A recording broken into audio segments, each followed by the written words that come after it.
ትምህርት ሚኒስቴር የ2018 ብሔራዊ ፈተና የሚሰጠው ሰኔ 15 አካባቢ ነው ብሏል። ከዛሬ ጀምሮ ያለው ቀጣዩ 9 ወር በህይወታችሁ በጣም ወሳኙ ወቅት ነው።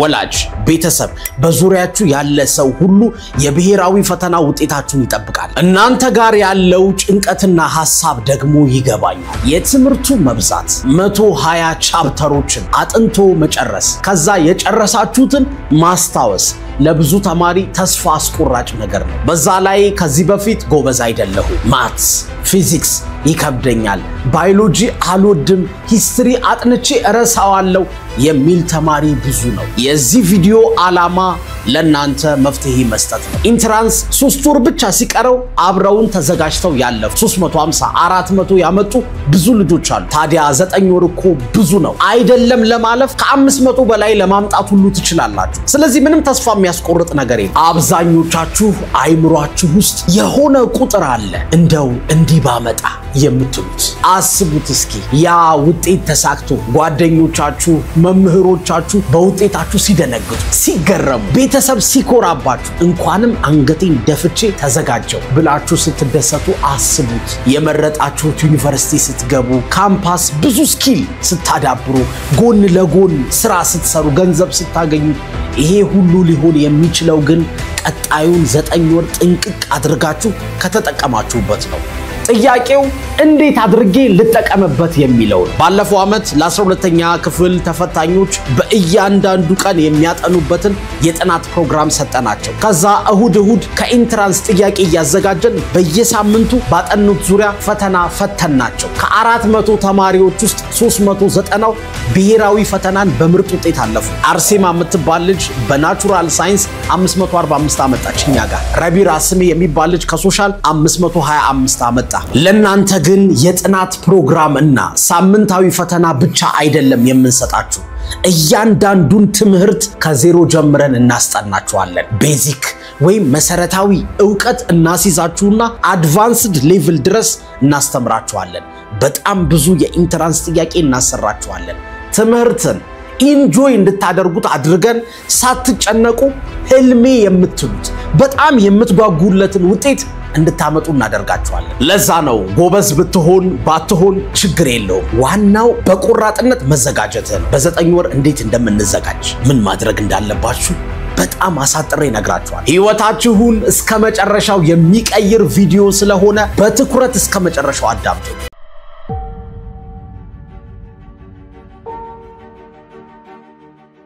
በየዓመቱ በብሔራዊ ፈተና ከፍተኛ የሚያመጡትን ተማሪዎች ካያችሁ አሁን የምነግራችሁ 3 ነገሮች ወይም ኳሊቲዎች አላቸው። ባይ ዘ ዌይ ለትምህርት ብቻ አይደለም በህይወትም ለስራም ለቢዝነስም ውጤታማ የሚያደርጉ ነገሮች ናቸው። እነዚህ ኳሊቲዎች ወይም ስብዕናዎች በተፈጥሮ ብቻ ሳይሆን በልምምድ በትሬኒንግ የምታዳብሯቸው ናቸው። አንደኛ በፕላን መመራት። ባለፈው ዓመት 575 ያመጣቸው ከኢትዮጵያ ከፍተኛውን ያስመዘገበችው ሲፈኒም ሆነች የዚህ ዓመቱ ሰቃይ 591 ያመጣው ካሊድ የሚያጠኑበት የሚመሩበት ፕላን አላቸው። በየቀኑ ምን እንደሚያጠኑ ስኬጁል አላቸው። ከፈለጋችሁ ኢንተርቪያቸውን መለስ ብላችሁ እዩት።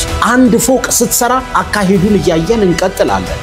ዝም ብለን እንጀምረው ባክህ እንስራው ዝም ብለን አትልም። የዛ ፎቅ ፕላን መጀመሪያ ወረቀት ላይ ማለቅ አለበት። ምን እንደሚመስል ምን ማቴሪያል እንደሚያስፈልገው ምን ያህል ሰው እንደሚሳተፍ ስንት ብር እንደሚያስወጣ ቀድመው ጨርሰውት ነው ወደ ግንባታ የሚገቡት። ስለዚህ አንተም ጥናቱን ከመጀመር በፊት እቅድ ይኑርህ።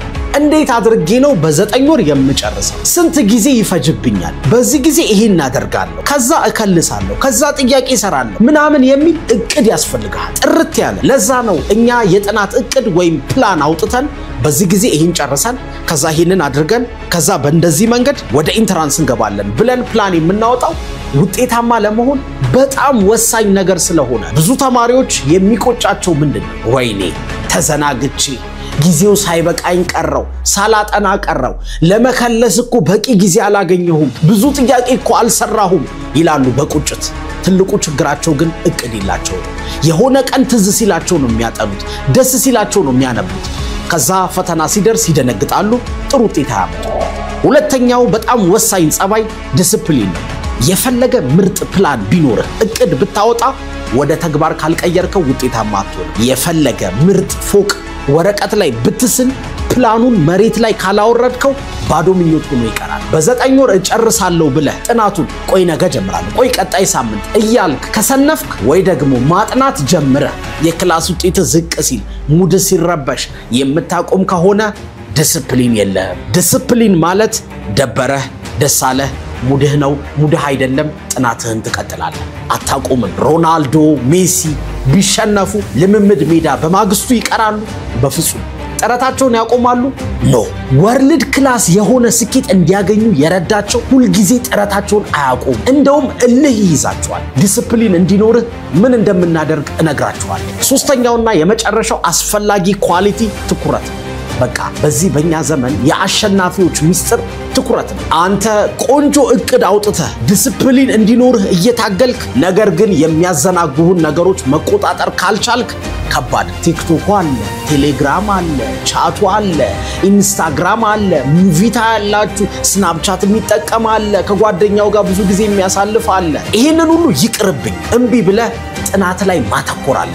ኦፍ ኮርስ ይሄንን ማድረግ እኔ እንደማወራው ቀላል አይደለም፣ ግን ትልቅ ነገር የሚፈልግ ሰው ትልቅ ዋጋ መክፈል አለበት። አንዳንድ አዳሪ ትምህርት ቤቶች እኮ ለበዓል እንኳን ወደ ቤታቸው አይሄዱ፣ በዓል በደንብ አያከብሩ።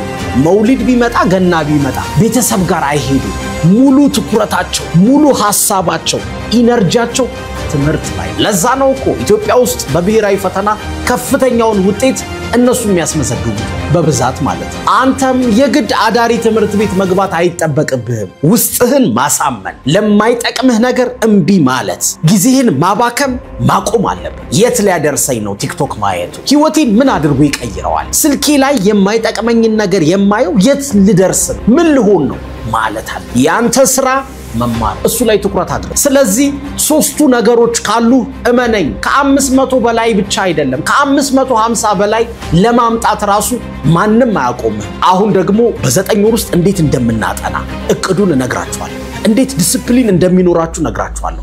ትኩረታችሁንም ሰብስባችሁ እንዴት እንደምትዘጋጁ አሳጥሬ ልንገራችሁ። ያው ፈተናችሁ ሰኔ 15 አካባቢ ከሆነ 9 ወር አላችሁ። ስለዚህ የመጀመሪያው 6 ወር ግሬድ 11 እና 12ን በጥንቃቄ አጥንተን እንጨርሳለን። ኢንትራንስ ፈተናችሁን ካያችሁት 60% በላይ የሚሆነው ጥያቄ ከ11ኛ እና 12ኛ ክፍል ይወጣል። ሁለቱንም ጥንቅቅ አድርገን ገብቶን ካጠናን አንደኛ የኢንትራንስን አብዛኛውን ጥያቄ መስራት እንችላለን። ሁለተኛ 9ኛ እና 10ኛ ክፍልን ስንከልስ ወደ ኋላ ሄደን በጣም ቀላል ይሆናል። ቢኮዝ ከባዱ የ11 እና 12 እነሱን ኮንሰፕቶች ወይም ትምህርቶች በደንብ ከገባችሁ የ9ኛ እና የ10ኛ ማይነር ይሆናል፣ ተራ ይሆናል። ስለዚህ መጀመሪያ ከ12 እንጀምራለን። ቢኮዝ ቀን የምትማሩት እሱ ነው።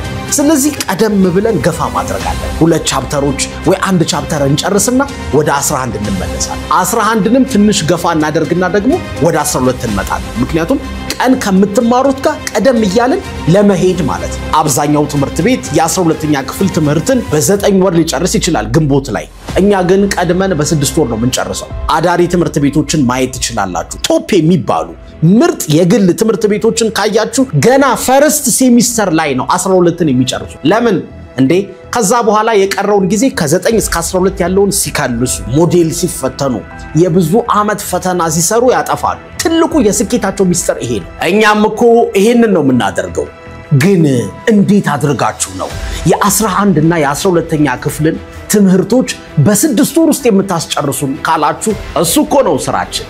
ክረምት ላይ 9ኛ ክፍልን በ1 ወር 10ኛ ክፍልንም በ1 ወር እኮ ነው እያንዳንዱን ዩኒት አጥንተን የኢንትራንስ ፈተና ተፈትነን የጨረስነው። ያው እንግሊሽና ኤሴትን ሁላ ተምረን ነበር።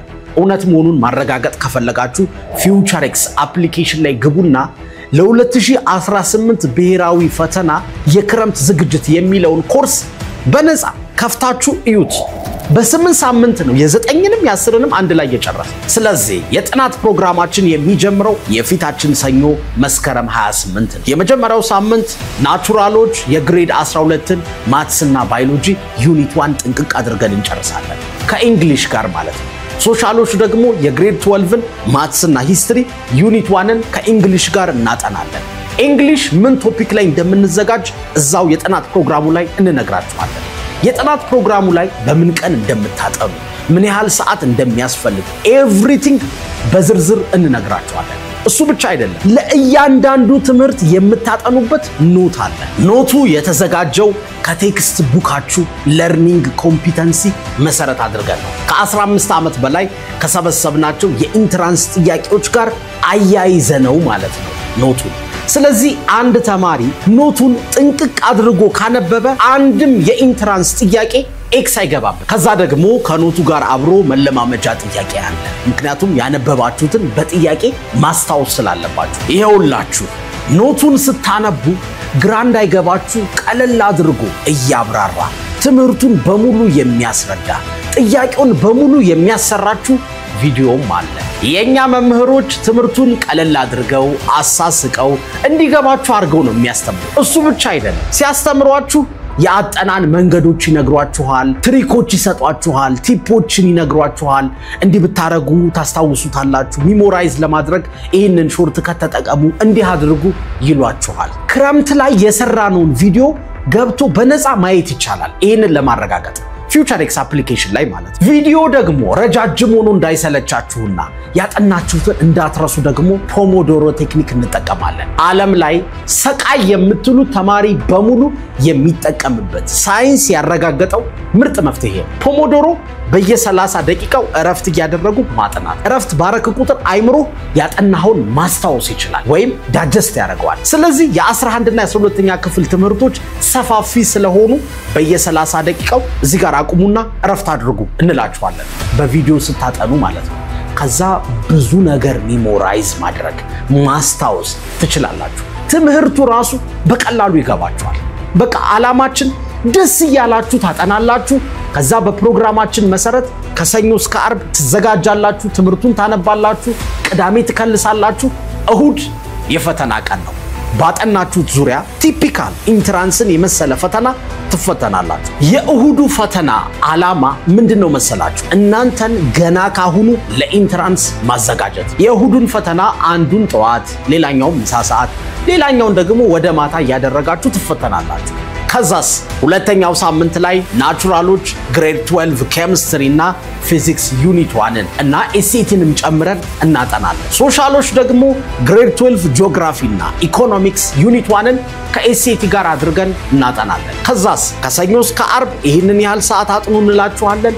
እናንተ በምትፈልጉት ሰዓት ፕሮዳክቲቭ ያደርገኛል በምትሉ ሰዓት ስትፈልጉ ማታ፣ ስትፈልጉ ሌሊት፣ ስትፈልጉ ጠዋት መርጣችሁ ታጠናላችሁ ማለት ነው። ዋናው ነገር ዛሬ አጥኑ ያልናችሁን ለነገ አሳድሮ ማጥናት አይቻልም። ዲሲፕሊን እኮ አደርጋለሁ ያላችሁትን በሙሉ ማድረግ ነው። ከሰኞ እስከ አርብ ያጠናችሁትን ቅዳሜ በደንብ አድርጋችሁ ትከልሳላችሁ። ከዛስ እሁድ እንፈተናለን ማለት ነው። ለናቹራሎች የ12ኛ ክፍልን ሁሉንም ዩኒት 1 ስንጨርስ ወደ 11 እንመለሳለን። ሶሻሎች ጋር ቢያንስ የ12ን 2 ዩኒት ገፋ እናደርጋለን። ምክንያቱም እናንተ ሂስትሪ፣ ጂኦግራፊ፣ ኢኮኖሚክስ 8 9 ቻፕተር ናት የ12ኛ ክፍል ራሱ። ስለዚህ 2 ቻፕተር ስንጨርስ ነው ወደ 11 የምንመለሰው ለሶሻሎች። በነገራችን ላይ ለሁላችሁም ቀን ከምትማሩት ጋር ቀደም ይያልን ለመሄድ እንሞክራለን። ምክንያቱም 11ን በመታጠኑበት ወቅት የቀኑ ትምህርት 12ኛ ክፍሉ እንዲያልፋችሁ አንፈልግም። ያንን በጥንቃቄ ባላንስ አድርገን ነው ፕሮግራሙን ያወጣል። በየሳምንቱ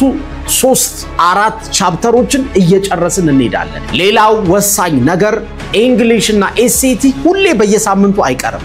በዚህ ሳምንት እንግሊሽ ካጠናን ቀጣይ ሳምንት ኤስኤቲ፣ ከዛ ኤስኤቲ ካጠናን ቀጥሎ እንግሊሽ። እነዚህ ሁለት ትምህርቶች ከዕውቀት በላይ ስኪል ናቸው፣ ክህሎት ናቸው። ስለዚህ ልምምድ ይፈልጋሉ፣ ፕራክቲስ ማድረግ ይፈልጋሉ። በተለይ ጥሩ የእንግሊዘኛ መሰረት ለሌላችሁ ልጆች በደንብ ዲፕ ገብተን ነው እንግሊሽ የምናስተምራችሁ። በየሳምንቱ ስታጠኑ ስትፈተኑ ሳታውቁት ማስተር ታደርጉታላችሁ። እንግሊሽንም ኤስኤቲ በተለይ የምታስተምራችሁ መምህር እንግሊሽ ወርልድ ዋይድ የሚባለውን መጽሐፍ ነው የምትጠቀመው። ያው የምታውቁት ከሆነ አላውቅም፣ ኢንትራንስ ላይ እንግሊሽን 100 የሚያመጡ ተማሪዎች የሚያጠኑበት መጽሐፍ፣ በሱ ነው የምናስጠናችሁ። በዚህ መልኩ የ11 እና የ12ን ከጨረስን በኋላ አንድ ሞዴል ፈተና ትፈተናላችሁ ፈርስት ሴሚስተር ላይ ማለት ራሳችሁን እንድታዩበት።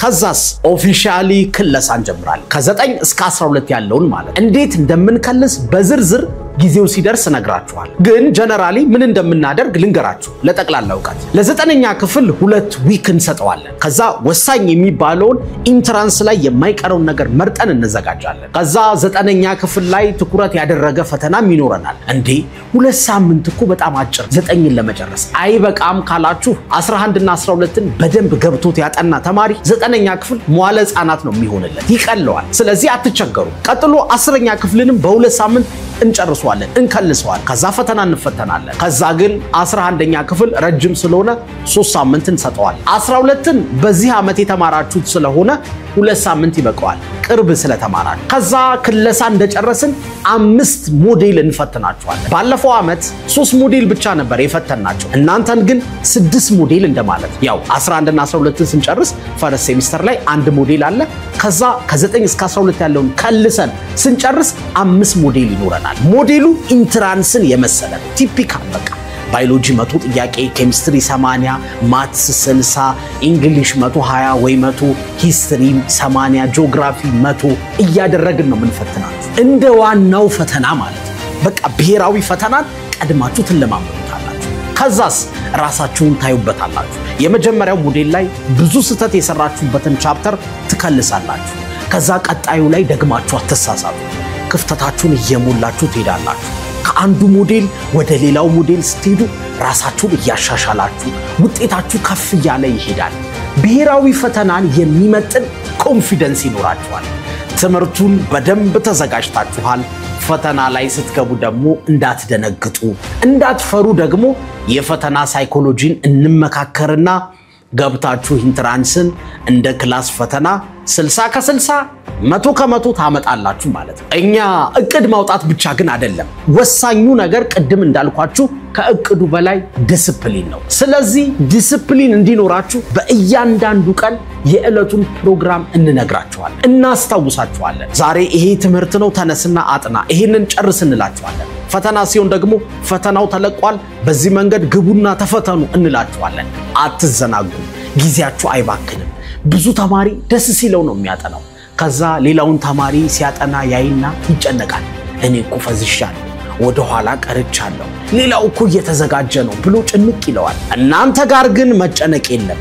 ዲሲፕሊን ያለው ሰው በፍጹም አይጨነቅም፣ ደስተኛ ነው። ምክንያቱም ከሱ የሚጠበቀውን ነገር በሙሉ እያደረገ ነው። እኔ እንደዚህ ጀግና ነኝ እንዴ ትላላችሁ። በቃ በሚገርም እቅድ ማይንድ ሴት እና ዲሲፕሊን የ2018 ብሔራዊ ፈተናን እናዘጋጃችኋለን። ቀጣዩ ጥያቄ የሚሆነው እሺ ታዲያ የጥናት ፕሮግራሙ መቼ ይጀምራል የሚለው ነው። በ6 ወር ውስጥ 11ኛንና 12ኛ ክፍልን ለመጨረስ ቶሎ መጀመር አለብን። ስለዚህ የፊታችን ሰኞ መስከረም 28 እንጀምራለን። ቆራጥ የሆነ ተማሪ አሁኑኑ ወዲያውኑ አብሮን ይጀምር። አንድ ውሳኔ ህይወትን እስከ መጨረሻው ሊቀይረው ይችላል። የፊውቸር ኤክስ አባል ከሆንክ አንተን ውጤታማ ለማድረግ ከኛ የሚጠበቀውን ሁሉ እናደርጋለን። ውጤታማ ሳትሆን አንፋታህም። ፊውቸር ኤክስ አፕሊኬሽንን ለማግኘት ከጉግል ፕሌይ ስቶር ላይ አውርደህ ስልክ ላይ ጫነው። ከዛ በነፃ ምንም ሳትከፍል እንዴት እንደምናስተምር፣ በምን አይነት ወይ እንደምናስጠና የጥናት ፕሮግራሙን ኤቭሪቲንግ ቼክ አድርገው በደንብ። ከዛ ካመንክበት ፊት ለፊት አሁን እንዴት ልጀምር የሚል ምልክት አለ። እሱን ነክተህ እዛ ላይ የሚልህን በሙሉ አድርገህ ወዲያውኑ ጀምር። አንድ ጊዜ ከፍሎ አባል የሆነ ተማሪ ኢንትራንስን ተፈትኖ እስኪጨርስ ድረስ ደግሞ አይከፍልም። እኛ የምንሰጥን የጥናት ፕሮግራም ከተጠቀምክበት፣ አብረህን ካጠናህ፣ የእሁዱን ፈተና በጥንቃቄ ከተፈተንክ፣ ሞዴሎቹን ከወሰድክ ማለፍ ብቻ አይደለም ከ500 በላይ ታመጣለህ። በዚህ ዓመት ከ550 በላይ ያመጣሉ ብለን ብዙ ተማሪዎችን እንጠብቃለን። ማን ያውቃል አንዱ አንተ ልትሆንም ትችላለህ። በፊውቸር ኤክስ እንገናኝ። ቪዲዮውን ጨርሰናል። የብዙ ተማሪዎችን ጥያቄ አሳጥሬ ልመልስ።